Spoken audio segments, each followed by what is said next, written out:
Оқи ғой. Периметрі 14 дециметрге, ал биіктіктері 3 дециметр және 5,4 дециметрге тең болса, оның ауданын табыңдар. Ал енді параллелограмм суретін салайық. Бізде параллелограмм беріліп тұр.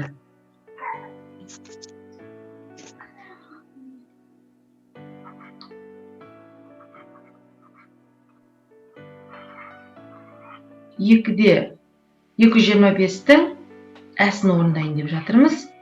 Бізде параллелограмм берілген.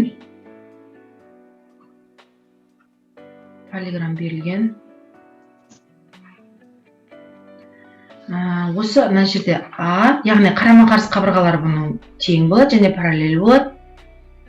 Бұны білеміз, иә? Енді периметрі дейді. Бізде периметр беріліп тұр екен. 14 дециметрге беріліп тұр.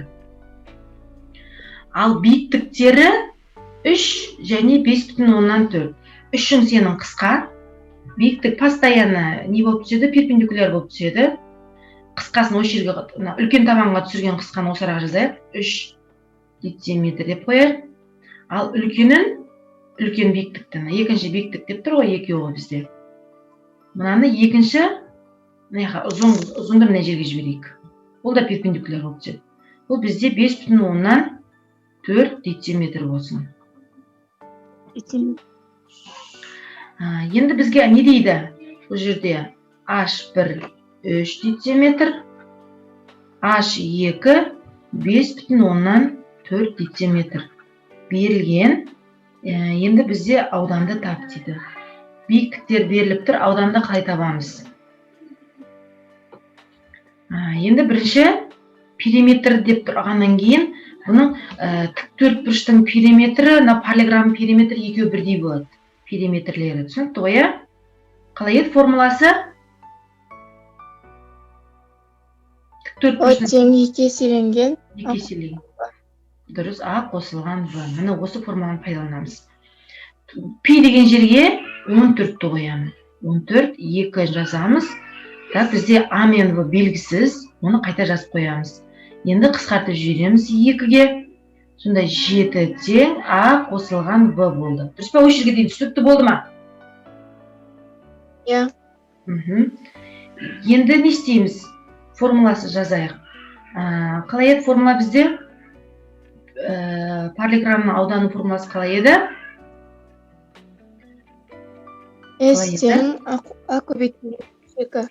А көбейтілген А дегеніміз біздің мынау болып тұр. Оған біз нешені көйтіп тұрмыз? H2-ні көйтіп тұрмыз, иә? H2-ні көйтіп тұрмыз. H2-ні 5,4 деп тұрып қой. Енді S тең В-ға H1-ді көйтіп тұрмыз. H1 деген 3 болып тұр. Енді мен бағанағы 3 бұрыштың ауданы сияқты, осы мына формуламен тапсаңда сол 5 шығады. Мына формула, екінші формуламен тапсаңда не қылады? 5 шығады. Сол себепті екеуін не істеуім керек болып тұр? Теңестіруім керек болып тұр. Екеуін теңестірем. Сонда менде не болады? А көбейтілген H2 тең В көбейтілген H1 деймін. Енді не істейміз енді? Мына жерден А-ны тауып кетейік. А неге тең болады? Неге тең болады? 6-ға. Жоқ, 6-ға тең емес ол. Ол белгісіз. Сол себепті А тең, А қалады, В қозғалады, 7-нің астына барады. Мына 7 минус В болады. Иә? Кеттік. Мына А-ның орнына 7 минус В-ны жазамын. Ал H2 деген менің есебім бойынша нешеге тең? 5,4 ба? 5,4 тең. Енді В-ның өзін жазамын. Көбейтілген неше? Көбейтілген 3 болады. Ал енді не істейміз? Жақшаны ашайық. Мына мен мынаны көбейтейік. мына екеуін көбейтейік. Сонда бізде 7-ні 5/4-ке көбейтсең қанша болады? 37,8. 37,8 болады.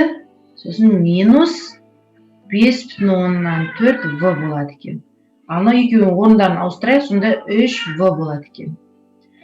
Енді не істейміз? Енді айнымасы барын бір жағына, айнымасы жоқты бір жаққа шығарамыз. 37,8 тең.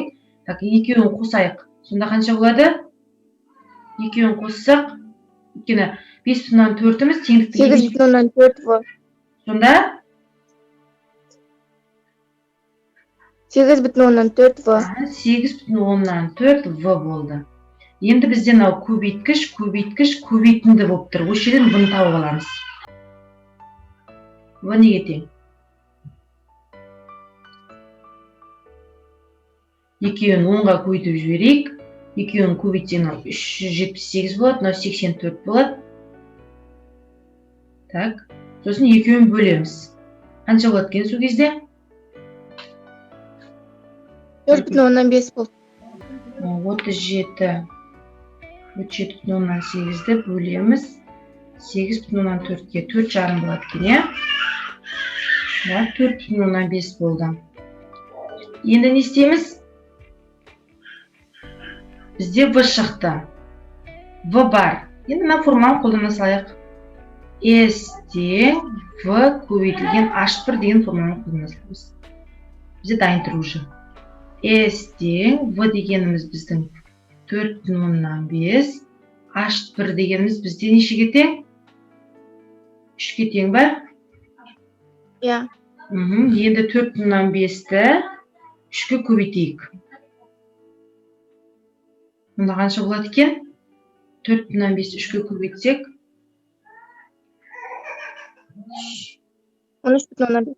13/5 болады екен. Сонымен жауабы 13/5 дециметр квадрат болады екен. Түсінікті болды ма? Есеп. Иә. Жазып ала ғой.